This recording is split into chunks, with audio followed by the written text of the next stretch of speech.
Hi, everyone. My name is Theo Roth. I am a pathologist at Stanford University, and today I'm going to share a little bit of our past work, both from UCSF and Stanford, on building scalable genetic discovery systems, especially in human T cell therapeutic settings. So, broadly speaking, cells are this powerful potential medicine that can be used to treat a variety of diseases, but especially in the past years with chimeric antigen receptor T cells as a adoptive cellular therapy in cancer settings. Um, the challenge of our field, though, is that these incredibly powerful cellular therapies seem to work in some patients really well, but not very well in others, and seem to do quite well for certain conditions, but not so well, especially in solid tumors. And as we think about broader applications and more effective application of these incredibly and potentially curative cellular medicines, we think a lot about ways that we can develop the next generation, overcome some of the barriers we've seen in the initial applications, and achieve that success in a broader array of patients in a broader array of clinical conditions. And so we think about a couple of broad areas that we could try to accelerate the development of these therapies and get curative medicine into patients faster.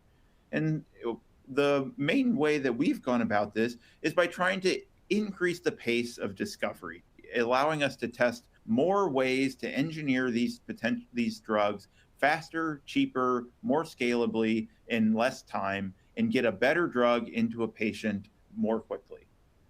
So today I'm going to talk about kind of a progression of the types of genetic tools and technologies that we've developed all around this goal of getting more effective, safer, better therapeutic DNA sequences into human immune cells so that we can engineer better and more effective drugs.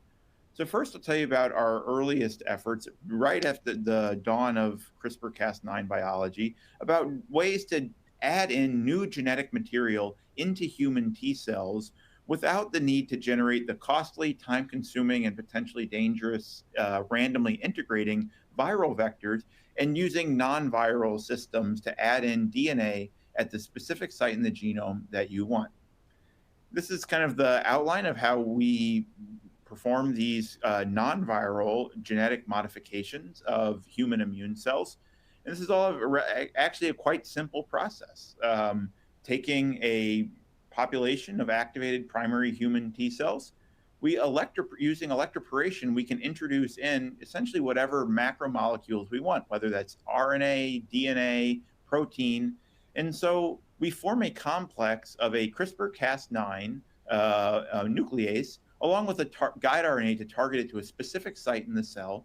And at the same time, we co-electroporate a DNA template containing new genetic material to modify or enhance that cell's capability. Often this is a chimeric antigen receptor, but now often a CAR plus additional genes to try to improve the function of those cells. And so we went through a large high throughput optimization process to figure out the actual conditions that allow for this effective non-viral genetic integrations in primary human T cells. And what we ultimately found is a a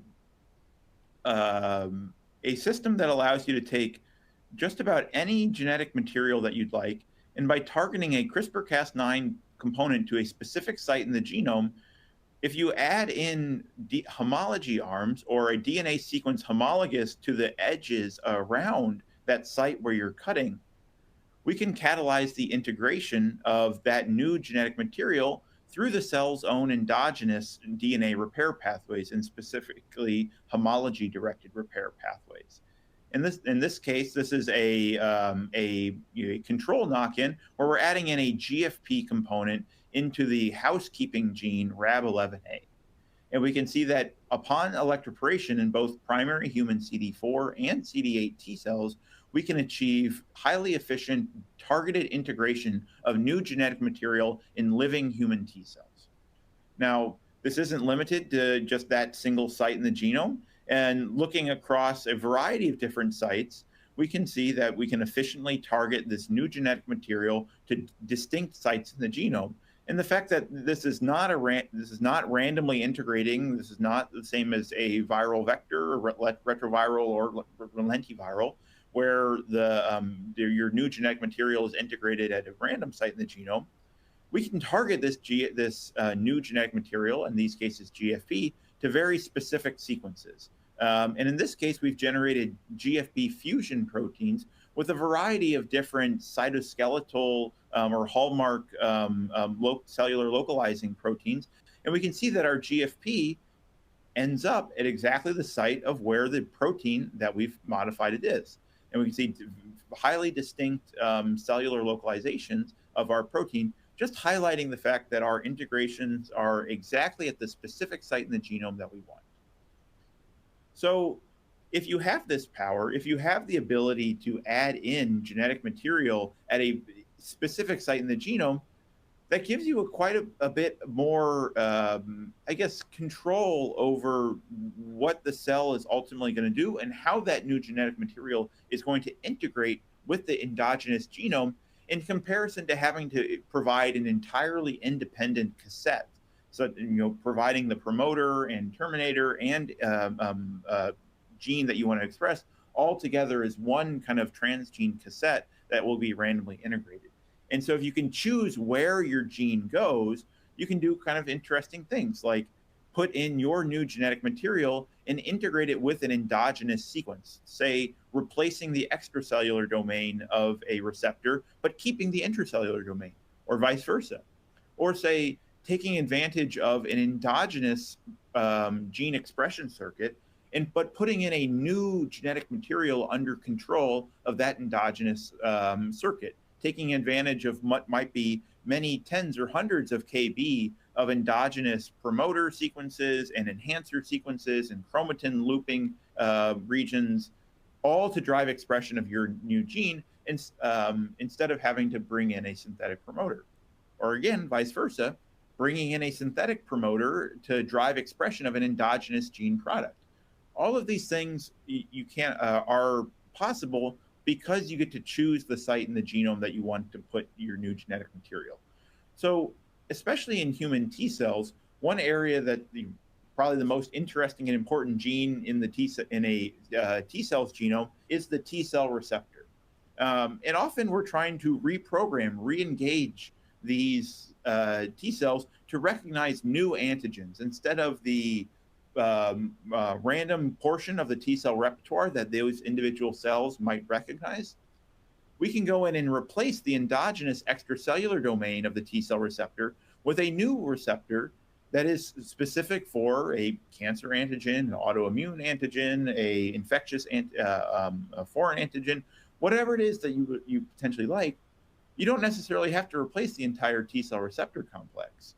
We can take advantage of the endogenous TCR constant regions, the TCR alpha constant or TRAC, or TCR beta constant or TRBC1 and TRBC2 genes, and integrate just a brand new receptor, kind of seamlessly integrating a synthetic sequence with an endogenous one to rewire the T cell's specificity. And so the molecular details of that get a little bit more complex, but broadly speaking, we have a guide RNA that targets to the TCR alpha constant region, or the TCR alpha locus. We have a DNA template that contains homology arms that can target a new piece of genetic material to an exactly specific site in that TCR alpha locus.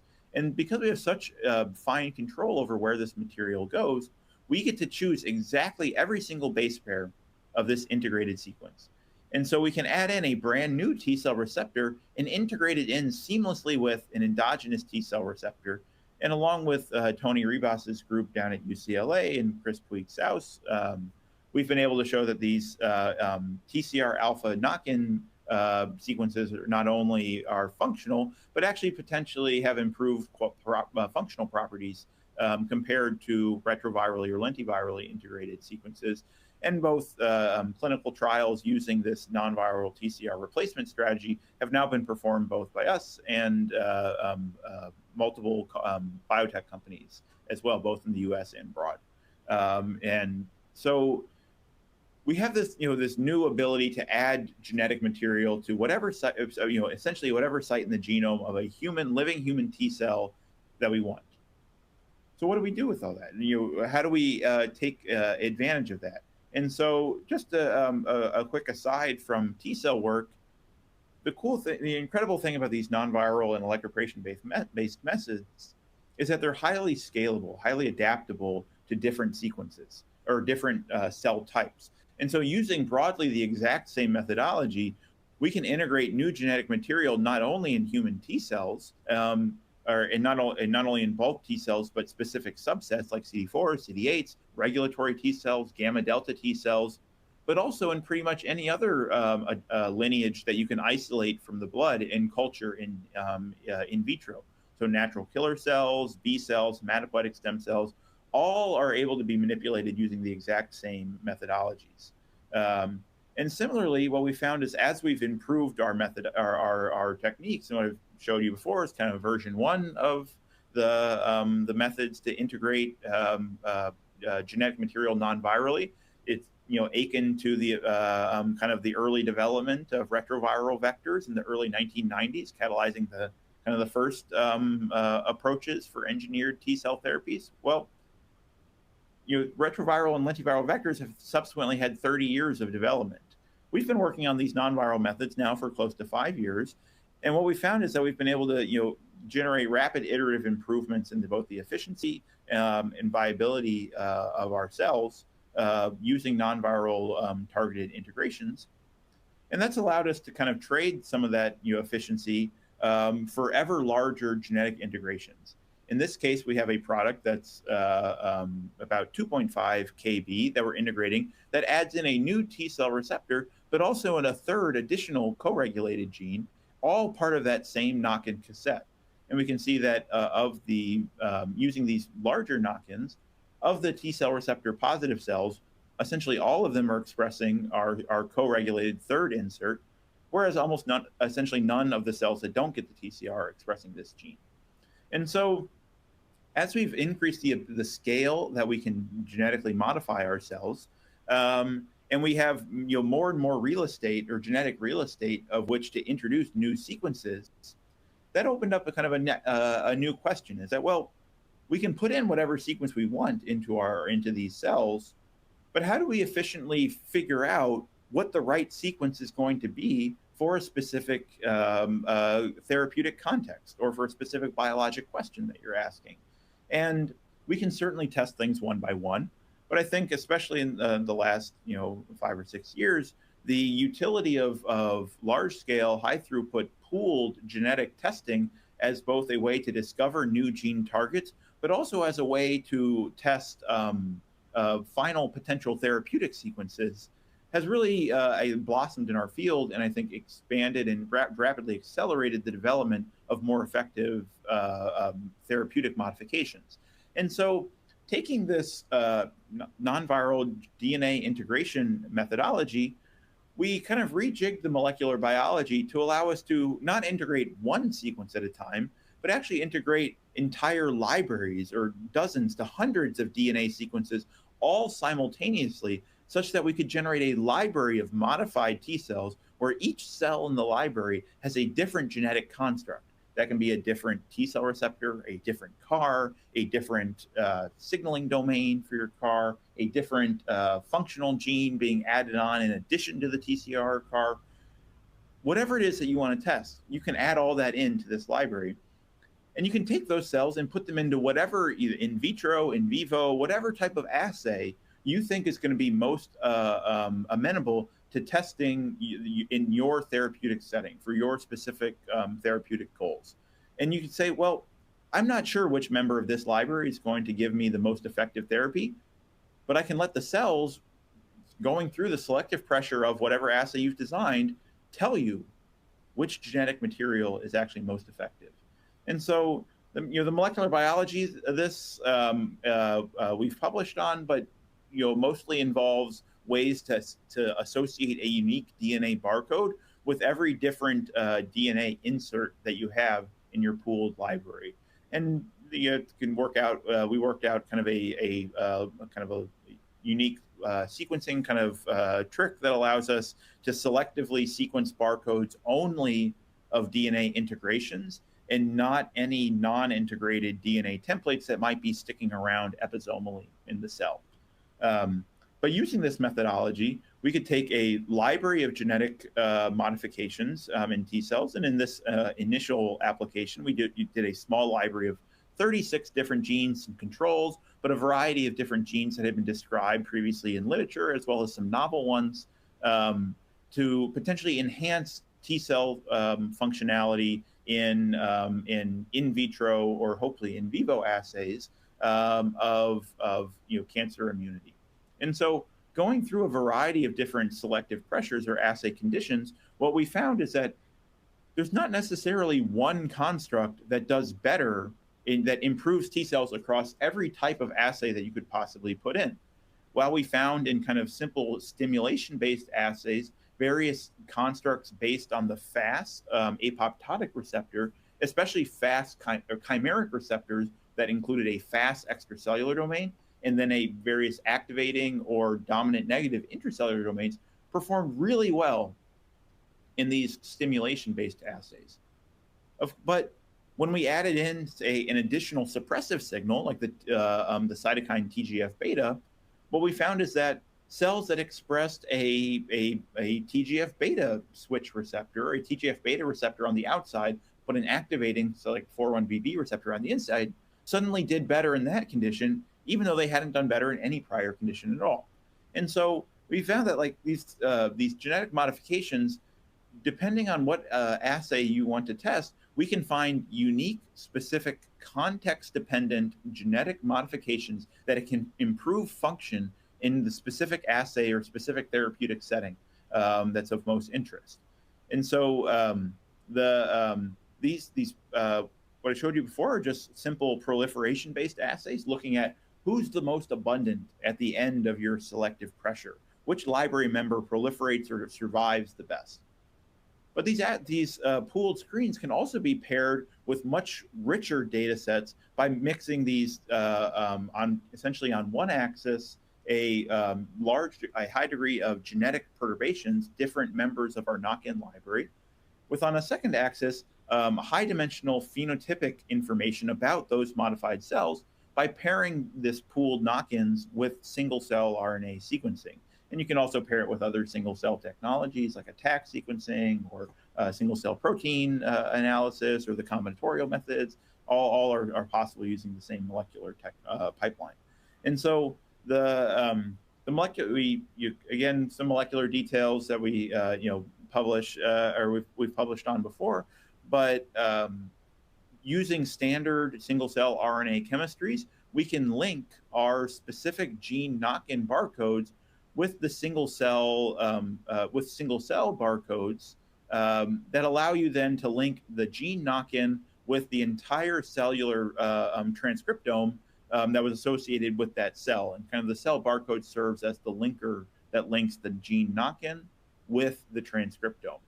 And so before I show you some data of this has kind of really changed the way that we think about developing cellular therapies. And we kind of flip I think the traditional methodology kind of on its head, or we just kind of flip the order.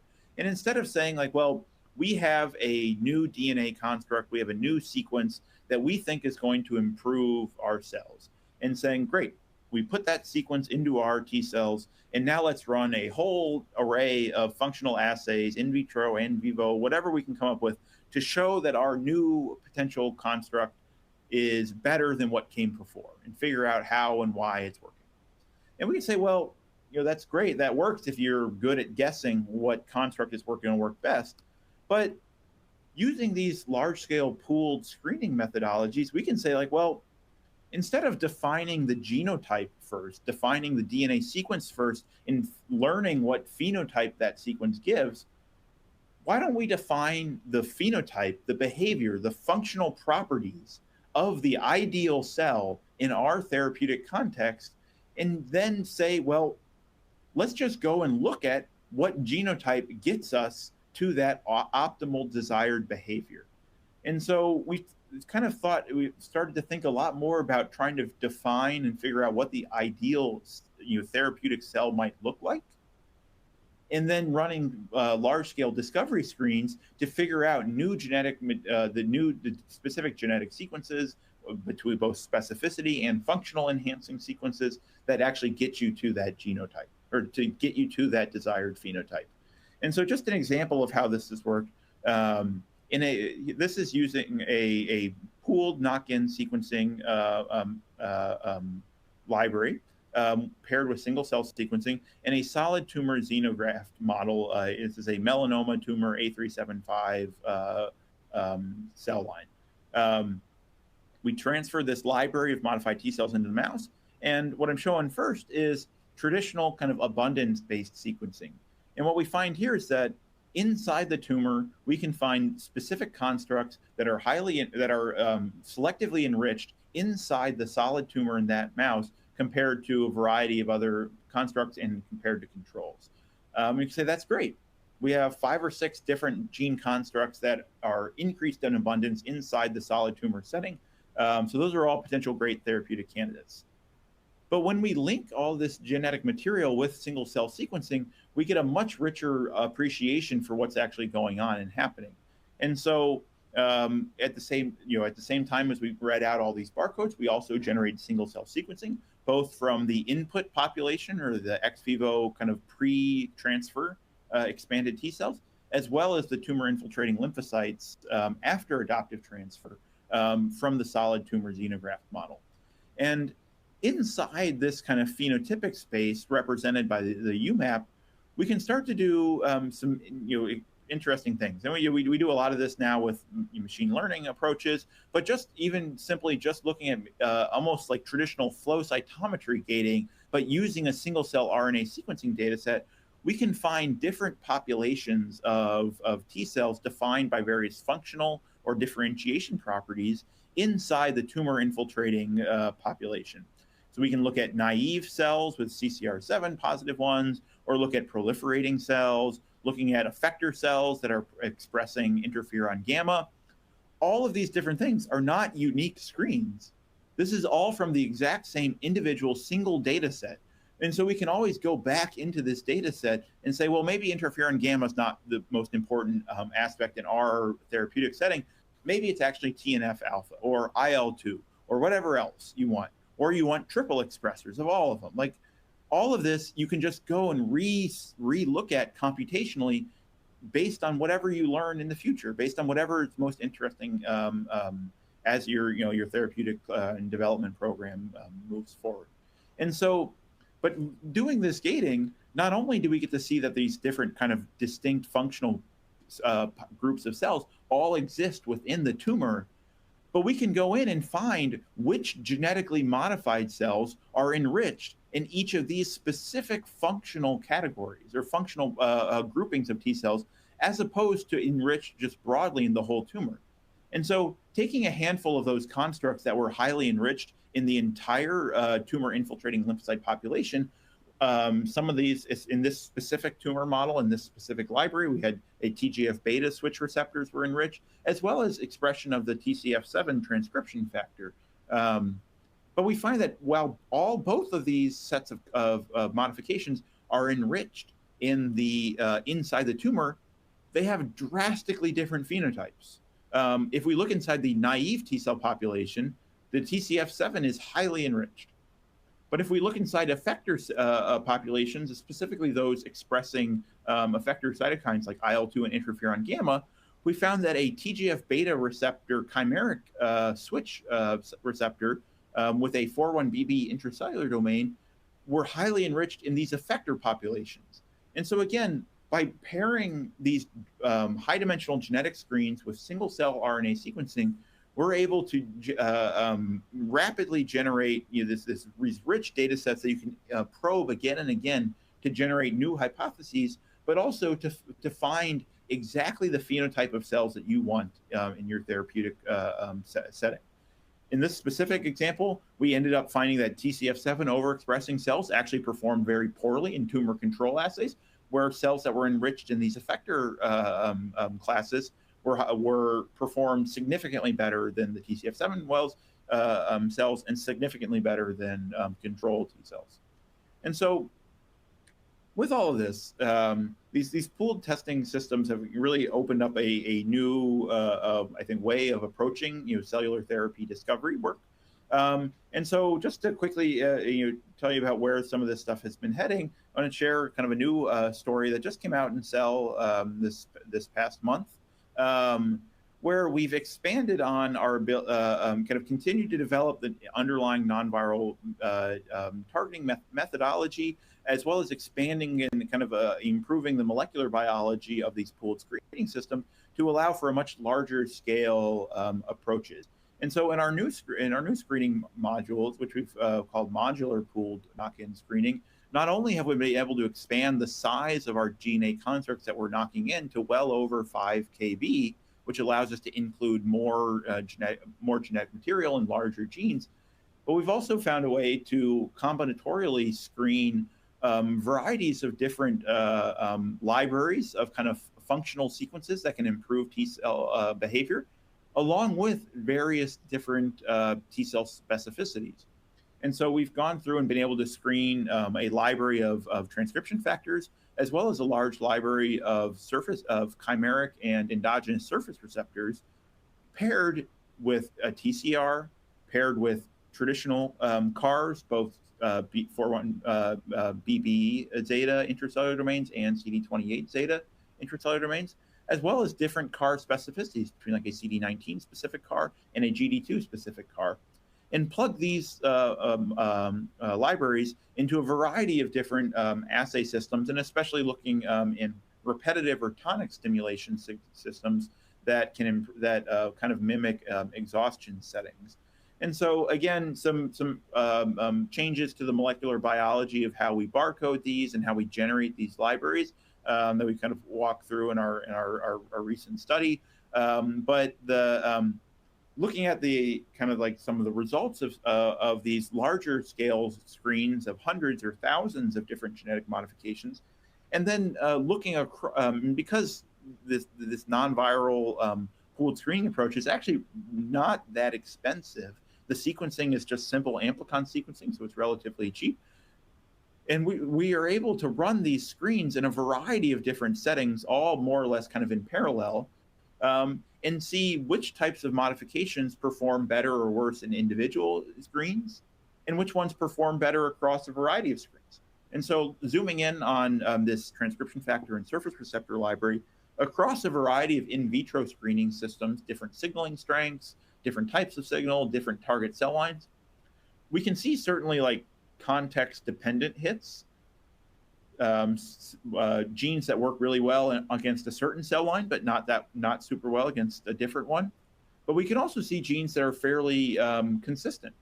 This was an exciting finding because this potentially means we have genes that could work across a variety of settings. And so going beyond simple single simulation screens, we've applied this much larger library across different specificities into much more complex and much more challenging kind of exhaustion-esque screening system, especially based on repetitive stimulation with target T cells. And what we find is that a lot of hits from single stimulation screens don't actually come out in repetitive stimulation screens. But there is a handful of constructs that actually do even better or are more selectively enriched in exhaustion settings. This includes some previously described transcription factors, especially BADF and BADF3, that a couple of papers in the last year or so have come out describing the beneficial effects of these TFs in CAR T cells, but also a fairly undescribed transcription factor, at least in T cells, the TFAP4. And so using these, not only can we discover and identify new individual sequences, but again, we are constantly improving our molecular biology, constantly improving the knock-in efficiency. And so we are actually able to take our transcription factor library and not just add a single transcription factor, but actually generate combinatorial libraries where we're adding multiple different transcription factors, in this case, 2 transcription factors at a time to see where, if we can start to generate even more complex manipulations of the biology of these T cells, and maybe more fine-tuned, more powerful transcriptional modification of these cells can give you even better results. And so using this combinatorial library, this is now 10,000 combinations of 2 transcription factors plus a CAR, all being knocked into the TCR alpha locus, and applying a exhaustion tonic stimulation model to see if any of these combinations of transcription factors are actually productive. And just to quickly tease this data, and we've got a lot more functional and validation and biologic data about how these transcription factors are actually working together. But what we found is that surprising at first, but as we thought about it, maybe not so surprising, the vast majority of transcription factor combinations, when you overexpress it in a T cell, do very poorly. They do much worse than controls. Biasing the transcriptional program of the T cell in all these crazy new ways, the vast majority of the time that's going to be deleterious, destructive to the T cell. But we found out of 10,000 combinations, we actually found there was one single transcription factor combination in our tested combinatorial library that performed significantly better, not only than controls, but significantly better than either of the transcription factors on their own. And that was a combination between BADF and TFAP4. And actually both BADF and BADF3, which is highly homologous to BADF, both performed significantly better in combination than TFAP4 than either of these did on their own, or significantly much better than our baseline controls.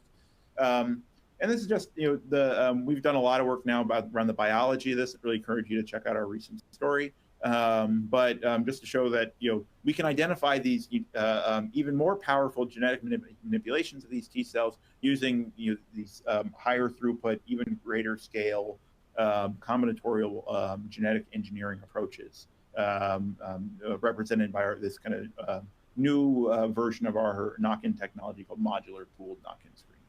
So in summary, as our technical ability to manipulate and screen and probe the genetics of human T cells and engineer these cells therapeutically, we really think that the pipeline of the cellular development is kind of shifting from defining a genotype, whatever the gene that you happen to be interested in, that you happen to have studied for a long time. If it's a company, the gene that you happen to have IP around or something, defining the genotype first and then hoping that it works well in all of the functional assays that you're going to use to try to decide whether that cell should go into clinical trials, and flipping the order of these and saying, define what you want that therapeutic cell to look like, and then using these kind of high throughput, rapid, powerful, pooled screening technologies, you can rapidly determine a candidate genotype that can get you into that phenotype that you believe